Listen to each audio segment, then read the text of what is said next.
Every actor dreams of that one role, the one that changes everything. But what happens when they say no, and it becomes one of the biggest hits in movie history?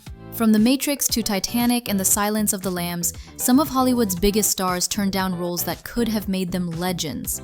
And they've been kicking themselves ever since. In 1999, the Wachowski sisters offered Will Smith the role of Neo in The Matrix. But the future Men in Black star didn't quite get it. Smith later admitted that when the filmmakers tried explaining bullet time, the slow-motion camera technique that became iconic, he just couldn't visualize it. So he turned it down. For Wild Wild West. Yeah, that happened. Will now jokes about it, saying, "If I could go back in time, I'd tell myself, idiot, take The Matrix."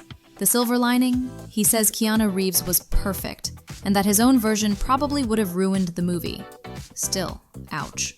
And he's not alone. Brad Pitt also turned down Neo. When asked about it years later, he laughed and said, "If we were doing a show on the great movies I've passed on, we'd need 2 nights. Let's face it, Keanu owes both Will and Brad a thank you card. Denzel Washington once admitted he said no to 2 iconic thrillers, Seven and Michael Clayton. He thought David Fincher was too green after Alien 3 bombed. And Tony Gilroy, the writer-director of Michael Clayton, was a first-timer. Denzel later told GQ, "That was the best script I'd read in a long time. I was wrong." George Clooney took the role, and the Oscar buzz. Picture this, Leo as Dirk Diggler in Boogie Nights. It almost happened. In 1996, he met with Paul Thomas Anderson about the role, but got cold feet. The director was still new, and Leo had another little movie in the works, Titanic. He later told GQ, "Boogie Nights is a movie I loved and I wish I would have done. I wish I could have done both." Still, something tells us Jack Dawson worked out pretty well. In the early 90s, Michelle Pfeiffer turned down The Silence of the Lambs. Director Jonathan Demme had her in mind for Clarice Starling, but she said the story felt too dark. She didn't want to put that kind of evil into the world. Jodie Foster took the part and won an Oscar. Pfeiffer later admitted she regretted not working with Demme again, saying, "I was uncomfortable with that ending. I should have trusted him."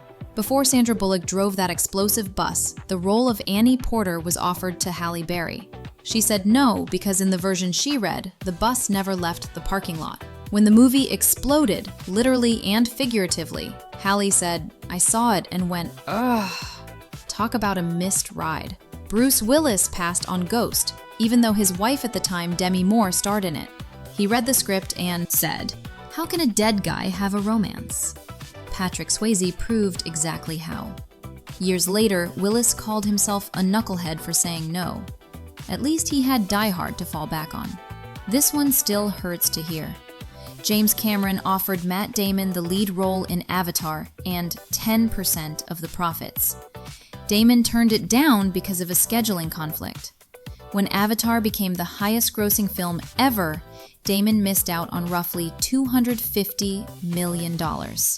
He later said, "My kids are eating, I'm doing fine, but that one stings." Chow Hartnett had a chance to be Batman. Christopher Nolan personally offered him the cape and cowl, but Hartnett was worried about being typecast.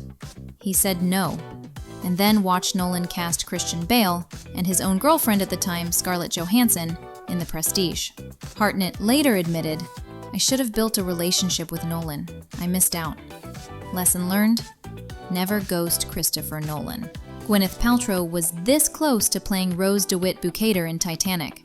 She later told Howard Stern, "I can't change the past, but sometimes I look back and think, why did I say no to that?" Kate Winslet took the role, and history was made. Nicolas Cage almost played Aragorn. He turned it down because filming in New Zealand for 3 years didn't fit his family plans.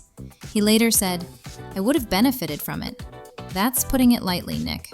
Eddie Murphy thought the idea of mixing live action with cartoons was ridiculous, so he said no to Who Framed Roger Rabbit. He later told Jimmy Fallon, "Every time I see it, I feel like an idiot." Don't worry, Eddie, we still love you. It's wild to imagine an alternate universe where Brad Pitt dodges bullets in The Matrix, Halle Berry drives the bus in Speed, and Denzel hunts killers in Seven. Which of these near misses shocked you most? Drop your pick in the comments, hit subscribe, and stick around for the next video.